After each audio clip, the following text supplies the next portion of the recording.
What you will see in the following video is the food I am planning to take on the Year 8-9 bushwalking camp. Hopefully it can provide parents and students with appropriate examples of what can be taken on camp. The bushwalking camp requires students to expend a lot of energy over 3 days. Day 1 and day 3 are less strenuous, while day 2 is a full day of walking. Over the 3 days, students need to expect to walk between 16 and 18 kilometres with full packs. This means that students' food must provide them with high energy. Students are limited in what they can take, and packs must be kept to 25% of the student's body weight. This means the food students do take must be packed with energy. For example, a packet of 2-minute noodles has considerably less energy and nutrition than a pasta meal containing fresh broccoli. Packaging is important. Do not bring lunch boxes or large plastic containers, as they take up too much space and add to the weight of the pack. Instead, wherever possible, use snap lock bags. If you need a hard container to stop food from being crushed, like dry biscuits, or to keep something fresh like broccoli or carrot, then find the most appropriate container you can. Flat containers are best, as they will slide into spaces in the pack where large containers will not. Only use them if absolutely necessary. Old medicine bottles are also excellent for liquids like washing up detergent, honey or butter. They are also good for waterproofing matches. On day 1, we will be leaving around 10 AM and getting to Alligator Gorge at lunchtime. Students will need something to snack on while on the bus. Lunch on day 1 can be a bit more adventurous than lunch on day 2. Packing what you might normally pack for a school lunch is a possibility, but be aware that following lunch is a 2-hour hike with packs, so something nutritious and high in energy is needed. My lunch will consist of 2 muffins with butter and honey, a banana and a summer roll. If students don't normally eat breakfast, they will be required to on this camp. It is a safety issue if students lack fuel to get through the day's activity, particularly day 2, which requires students to hike all day. Dry foods that require liquid to be added at the time of cooking are best. They are lightweight and take up less space. Quick cook oats with sultanas added, an English muffin with honey, and an energy bar of some description will make a solid breakfast. This image shows food for 2 breakfasts. As the weather will be cold in the morning and at nights, a hot drink is often good to have with breakfast and tea.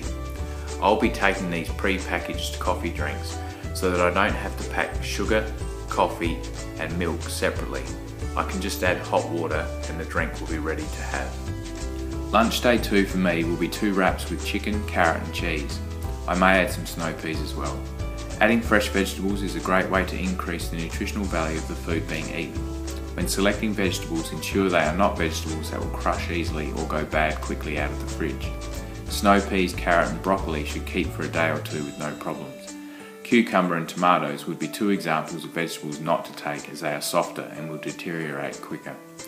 I will be using the cheese in the image for a variety of snacks as well as this lunch. If you want cheese but don't need this much, buy the triangle of cheese or the cheese sticks instead. Remember not to take cheese that is bought from the fridge. My snacks for morning and afternoon teas will be made of a variety of bars, jats, cheese and metwurst. I will be taking a small pocket knife to cut up the cheese and metwurst. Students are allowed to take their own pocket knives, and it is important students limit the utensils they take. A pocket knife, spoon and cup will be all that I am taking. Students can eat out of the Trangia bowls who do not require plates or bowls. It is nice to sit down after a day's walking and have a hot meal. It is also nice to sit down and have a meal that you enjoy.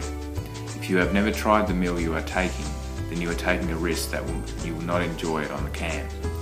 Once out in the bush, there are no other options other than what you brought, so I suggest students make up meals and try them at home prior to going. My pasta meal will include added broccoli, while my rice meal will include some chili chicken from a tin. Dessert will be chocolate pudding one night and caramel pudding the other. These puddings are microwave meals. To cook these, I'll put a hole in the top of them and sit them in boiling water until heated.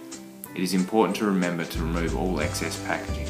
Whatever packaging is left over after the meal will need to be carried out in students' packs in a rubbish Ziploc bag. So the less packing brought in, the less students have to carry out. Scroggin is a name given to a bag of mixed food, usually containing things like nuts, dried fruits and lollies. Please be aware that we cannot take any nuts on this camp. My scroggin will be made up of dried apricots, sultanas and a variety of lollies. Hard-coated lollies are good, while chocolate is not great because it will melt and get messy. This image shows the items I will be putting into my scroggin. I will be creating a 100 gram Ziploc bag for day 1, as this will be a light walking day, a 200 gram bag for day 2, as this will be a heavy walking day, and a 150 gram bag for day 3. The idea is that these bags are easily accessible while walking and give students something to snack on between meals to keep energy levels up. Water is vital. Even in cold weather conditions, students will get dehydrated. Students need to have the capacity to carry 2 litres of water plus a water bottle. On day 1, students can carry a full water bottle and a 1 litre of water in their camel pack or bladder. On day 2, students will be asked to carry a full water bottle and up to 2 litres of water depending on the conditions. Ideally, the water bottle should have some sort of connection that allows it to be clipped onto the outside of the pack while walking for easy access. If you are lucky enough to be able to get hold of a camel pack like in the picture, you will not need a water bottle, saving you extra space and weight. We do not need to carry extra water for cooking and cleaning, as both campsites provide rainwater tanks where we can refill our water supplies. I will be checking with the rangers prior to leaving that water is available from these tanks. Hopefully this information helps when you start to prepare for the camp. Remember, you can't take everything and you need to consider saving space and weight with everything you do when preparing for this camp, and food is no different.